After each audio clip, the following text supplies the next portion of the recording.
our first example here, page 474, number 20. We've got secant theta times sine of theta equals tangent of theta. So a little bit different here with establishing identities. Usually a little difficult for students at first because it's a different kind of process. But we're used to seeing this equal sign here, and that meaning, okay, both sides are equal, so whatever you can do to one side, do the other.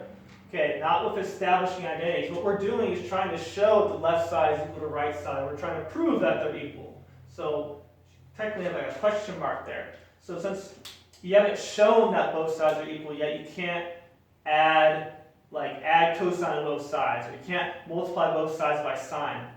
It's a very common mistake, don't do that. You pick one side, you work on that side, and that's it. So the left side here has more stuff to work with.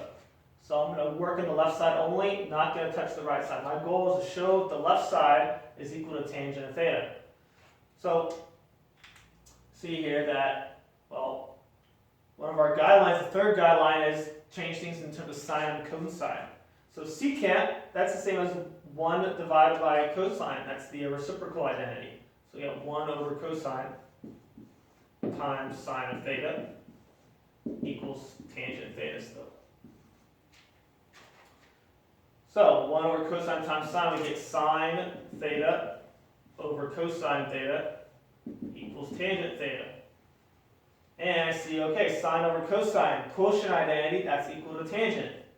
So tangent of theta equals tangent of theta, and we're done. So that's kind of like an easy one.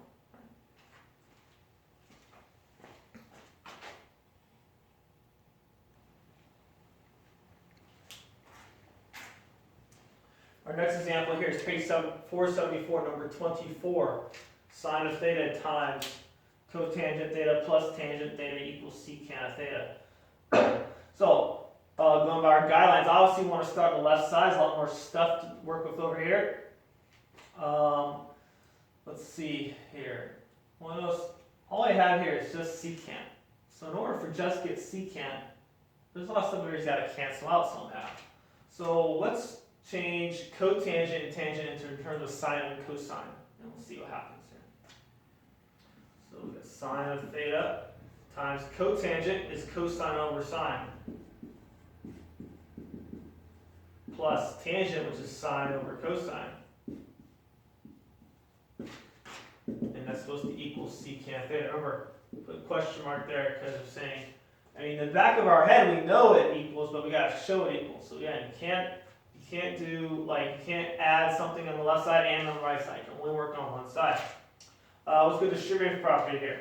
So sine times cosine divided by sine will cancel off of cosine of theta.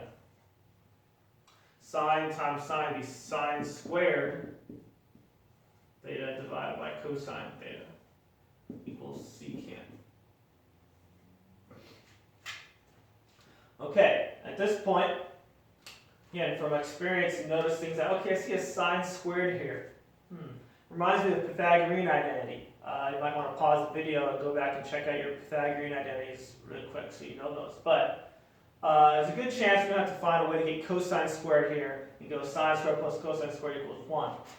I believe it's guideline number 2. It says combine fractions. These two fractions need to make into one fraction. This is cosine divided by 1.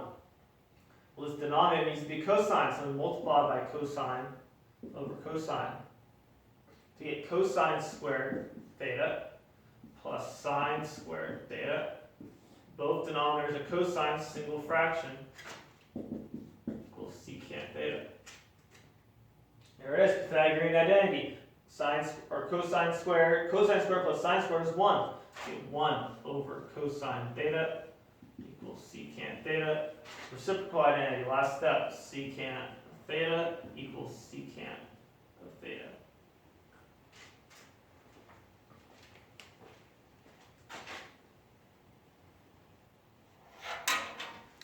Number 32 here is a good problem. When I was making my notes for this lesson, I did the problem and I kind of did it the long way. It turns out there's actually a quicker way. But first thing I did, I tried to FOIL this. So I FOILed it and so on. And it ended up taking a long time. Then I realized, well, she wasn't very smart. So I noticed we got cosine squared, cotangent squared. Anytime you have a squared trig function you should be thinking about Pythagorean identity. It's right here. Sine squared plus cosine squared equals 1. Let's write this up here. Sine squared theta plus cosine squared theta equals 1. It's your Pythagorean identity. It's always true.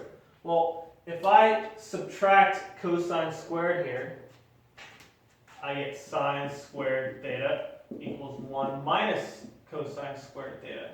Which is what we have right here. So 1 minus cosine squared is equal to sine squared.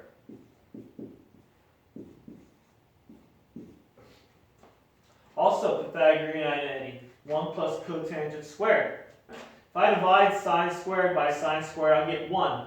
If I divide cosine squared by sine squared, again, I'm going to divide all three of these terms by sine squared. Sine squared divided by sine squared is 1. Cosine squared divided by sine squared is cotangent squared. 1 divided by sine squared is cosecant squared. So 1 plus cotangent squared is cosecant squared. That's your Pythagorean identity. You should have those in your notes already. Okay? Now, the goal is I need to get the left side to equal 1, meaning that somehow something's got to cancel here and you get 1. Well, let's write things in terms of sine and cosine. Cosecant is the reciprocal of sine. So you get sine squared theta times 1 over sine squared theta equals 1, and of course we get 1 equals 1.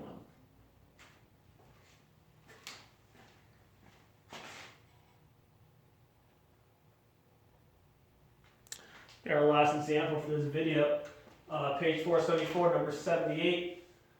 We got secant squared theta minus tangent squared theta plus tangent of theta divided by secant of theta equals sine of theta plus cosine theta. Clearly the left side is more complicated, there's more stuff to work with, so we'll start over here.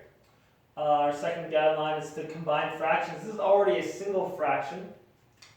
I'll rewrite things in terms of sine and cosine, which is usually a good guideline to follow. But first thing we're going to do here is notice squared trig functions. Whenever you see squared trig functions, think about possibly using a Pythagorean identity. Well, secant squared, okay, that's here you go, Pythagorean identity, tangent squared theta plus 1 equals secant squared theta. And that's a Pythagorean identity you're going to want to know. It should be in your notes. So if I, here we go. Secant squared is equal to tangent squared plus 1. So let's make the substitution right here. Tangent squared theta plus 1 minus tangent squared theta plus tangent of theta over secant theta equals sine theta plus cosine theta.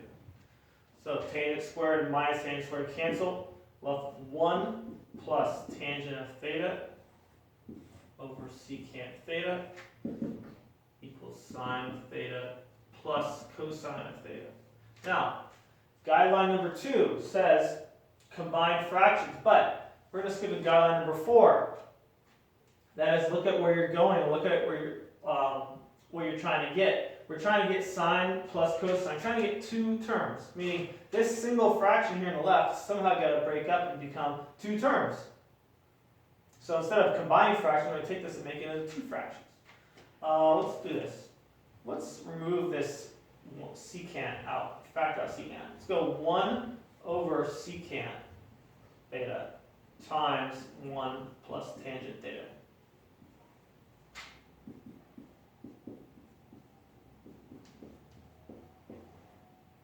So there's the two terms that I'm going to somehow make into sine and cosine. This 1 over secant, well look, I need to get sine and cosine. So this secant and this tangent, it's not going to work. We need to make those into sines and cosines. So 1 over secant is cosine. And tangent is sine over cosine.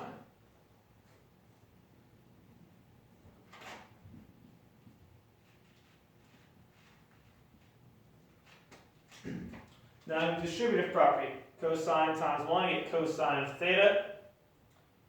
Cosine times sine over cosine, those cosines cancel, we'll have sine theta. And due to commutative property, cosine plus sine is equal to sine plus cosine. we're done. Okay, so that's the last problem for this video. There's a second part to this video because 7.4 continued. It's actually kind of interesting, that video was made a few years ago. So it'll be kind of like you go into the next video, you're also going back in time and seeing the younger Mr. Pines. So that'll be exciting.